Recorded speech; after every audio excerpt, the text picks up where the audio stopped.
Our whole world needs to know this. We need to focus on righteousness, on knowing who God is and who He wants us to be. We need to remember that God is a jealous God, and we need to remember that He calls us to be righteous and to be set apart.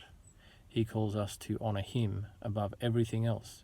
He calls us to put Him first in our lives. And as an Australian, I know that the majority of Australians put their work first, or their car, or their family. They put everything before God. They have idols. God calls us to love Him first, to obey Him first, to spend time with Him first, to honour Him, to praise Him first. Are you doing that? Have I been doing that? Good questions, huh? If we want these oppressive actions that the governments around the world are taking to be dealt with, if we want the cure to all of this, the cure to whatever the devil has planned, we need to seek God first and His righteousness. We need to seek God first. We need to want God first.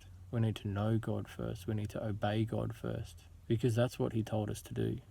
And when we forget Him, we forget what He's called us to, we forget what He's told us to do, and put other things in the way, we become like the hard-hearted Israelites who again and again turned away from God, and God said, I'm going to remind you who I am and who you are and who I've called you to be.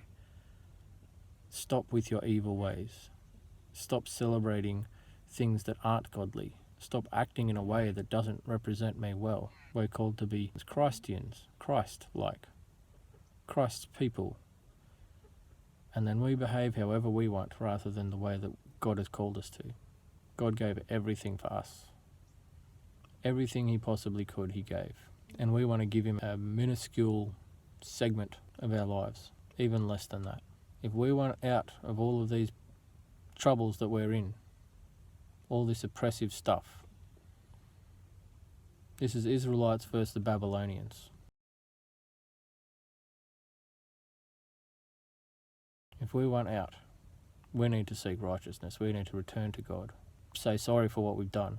Say sorry for our idols, our priorities being wrong. We need to turn to God and say, forgive us, and then live the way He wants us to live.